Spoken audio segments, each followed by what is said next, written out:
Alright, so rust, as you can see, a lot of rust under there, and more so than I even noticed at first. So in order to take the body off this frame, I needed a parking spot, and the outside of my house had this little area that I used to want to do an outdoor kitchen in, but I decided to just spend a few hours and fill it in as a parking space, even though, you know, it was kind of last minute, but it really serves its purpose, and it works out great because now I have a place to park the truck as well.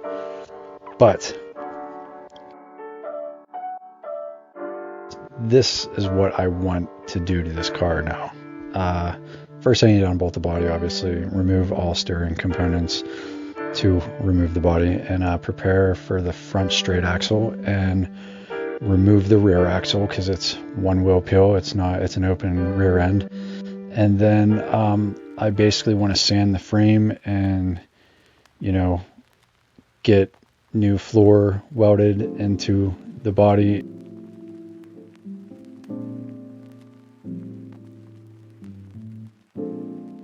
I don't know where it starts, man. This is all new to me. So, I mean, messing around with cars is one thing, and I've messed around with cars my whole life, but this is a whole new experience. I'm not going to say it's a bad experience because it's fairly simple. Everything is pretty self-explanatory on a car this old. You know, there's no complicated wiring systems, and there's no computers, and it just all kind of unbolts. And anyone who does this knows that tearing down is always the easy part. You know, putting everything back together and trying to make it work right is the harder part. But, you know, the main thing is, you know, I just wanted to see what bolts were even able to come out. Most of them were rusted, and whoever had this car before me completely, you know, they put a new floor in, but they just self-tapped it on top of the old rusty floor. And some of the mounts, the body mounts, were underneath that, so they're like pinched in between a rusted floor and a, you know, new floor, if that's what you want to call it.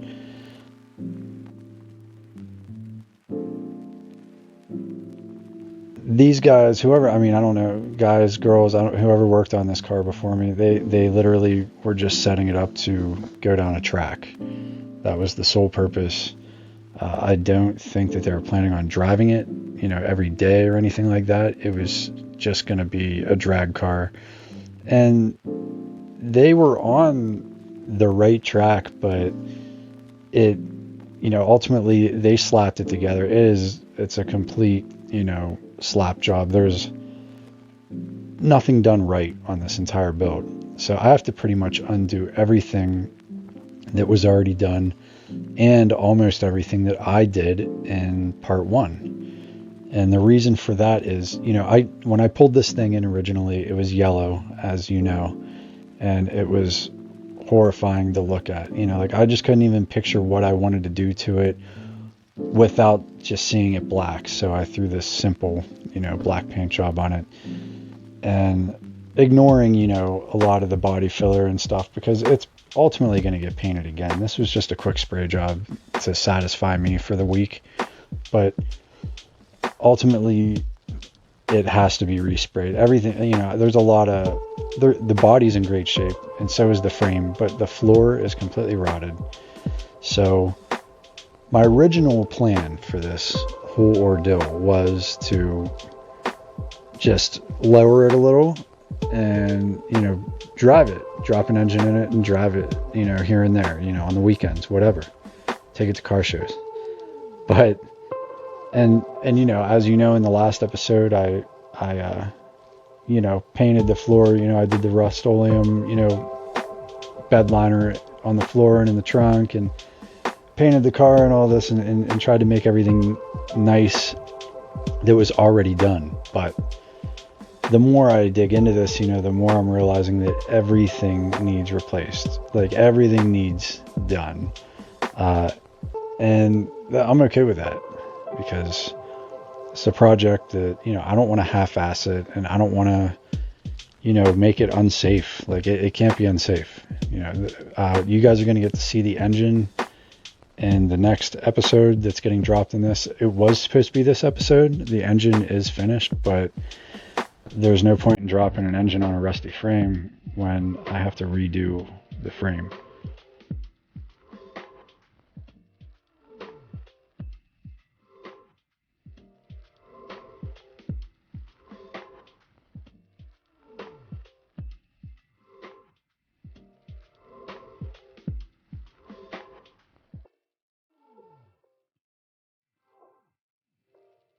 I never took a steering wheel or a steering column out of a 1948 anything. I never took a steering column out of any car, to be honest.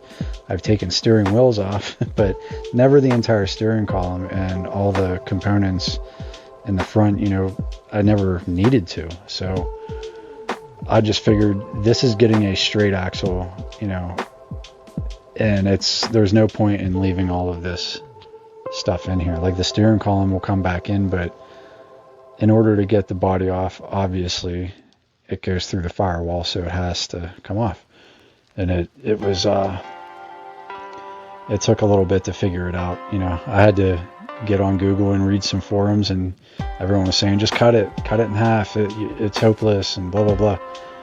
And really, it really wasn't that hard. So I'm glad I didn't cut it, because I will reuse it. And to buy a new or used steering column for one of these, especially if you want it to be period correct, you're going to spend a lot of money. I mean, anything for this car, it costs a lot of money.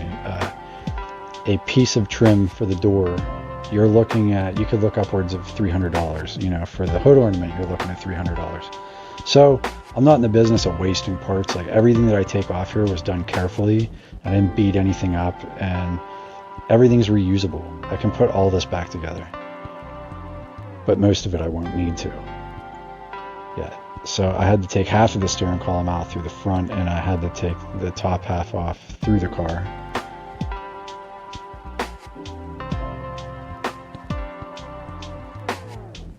But like I said, ultimately, it was all right. There's nothing about this that's hard to do. It's just, putting the time in and the work in. And me being a woodworker, as you know, my shop is set up as a wood shop. I don't have many, tools for these projects, for a vehicle. I make do with what I have. I mean, as you can see, like, I'm using a adjustable crescent wrench right now, and it's hilarious that I basically took this whole car apart with a crescent wrench, but I had to work with what I had, and I couldn't sit there and not do it. So I would have done it if I had to make a wrench,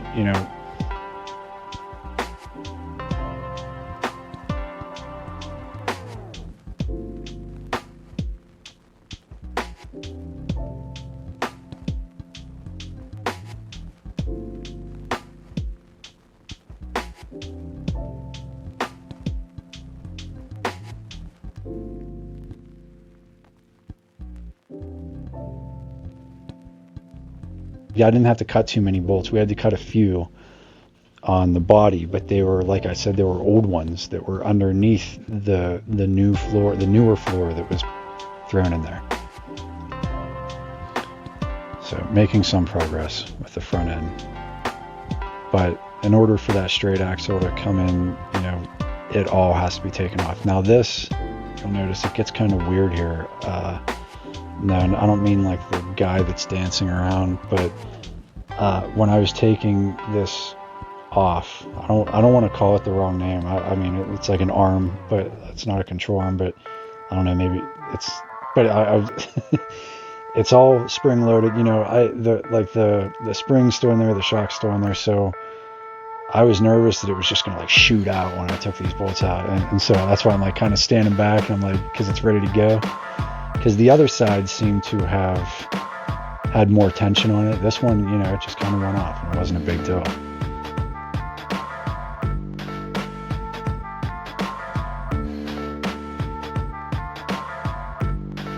Unfortunately,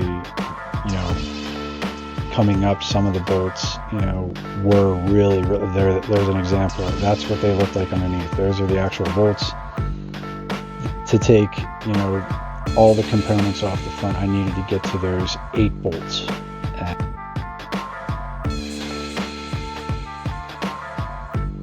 but I had to chisel them with, a flathead and a hammer for about 40 minutes before I was able to even get a socket on them.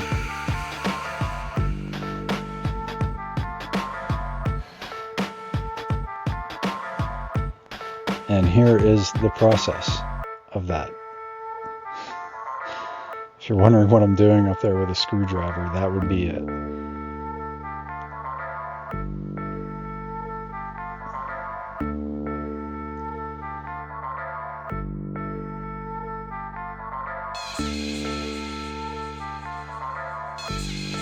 It is what it is. Like, this is what goes into it, These videos where, you got a guy, they show the high points, which is what people want to see. I get it. But the true, elbow grease that you have to put into this is not, it's not always, it could be relaxing or it could be a chore, it's all in what you get out of it. And for me, just to sit out here and listen to some music is great.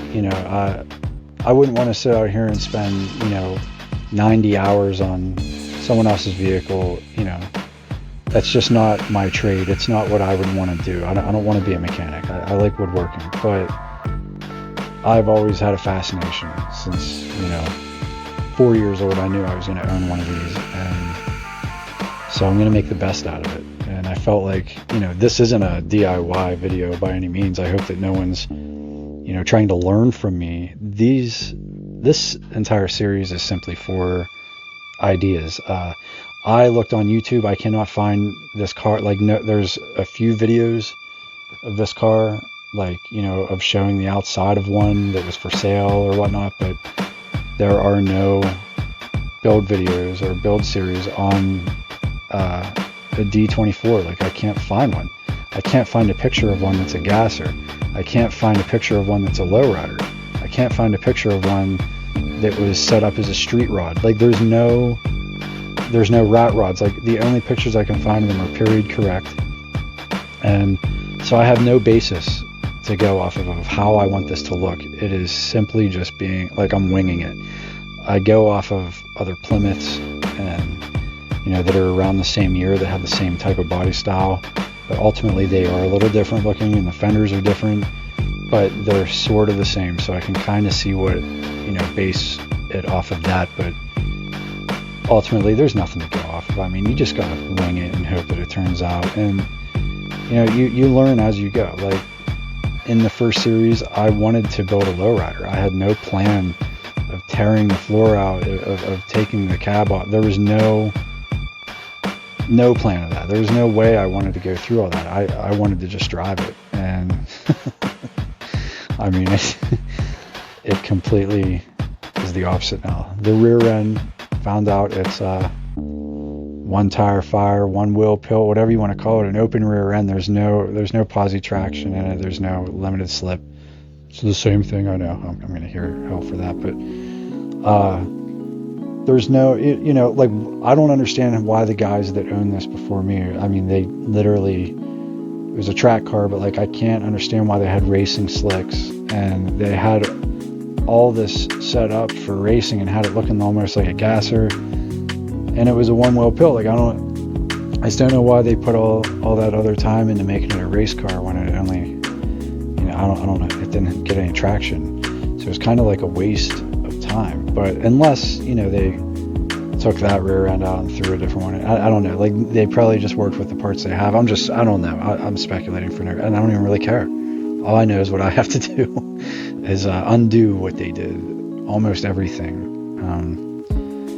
Luckily, one of my good buddies, Ricky, who also, him and his father are the ones that are building my engine, what's built now. There he is. He's, I was lucky enough to have him come over a couple times and give me a hand. We're exchanging, I'm putting tattoos on him and he's helping me do some stuff on here because he's been there, done that. This is the first time for me. By the way, I am currently grabbing him safety glasses during this, so I know people are going to call that out, but this ain't his first rodeo either. all he's doing is cutting out the bad parts of the trunk. There was a fuel cell back there. It is completely rotted. I mean, everything about the floor is rotted. The body is not, but the floor is, and the frame is not. The frame is great, which I can't wait to get this off so that I can get my hands on that. You'll see that in the next episode. But as I speak on this video, and as I just edited this footage is from yesterday, I still don't have the body off, and I still don't know how I'm going to go about it. I don't know if I'm going to put the body outside or take the frame outside and leave the body inside. I haven't decided yet, but there needs to be some cross beams, welded. There's a lot to do, and a lot of it's beyond my capabilities. But there's a first time for everything, and you learn, through experience.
Stay tuned for the next episode, and there's a lot more to come on this car, guys, but stick around.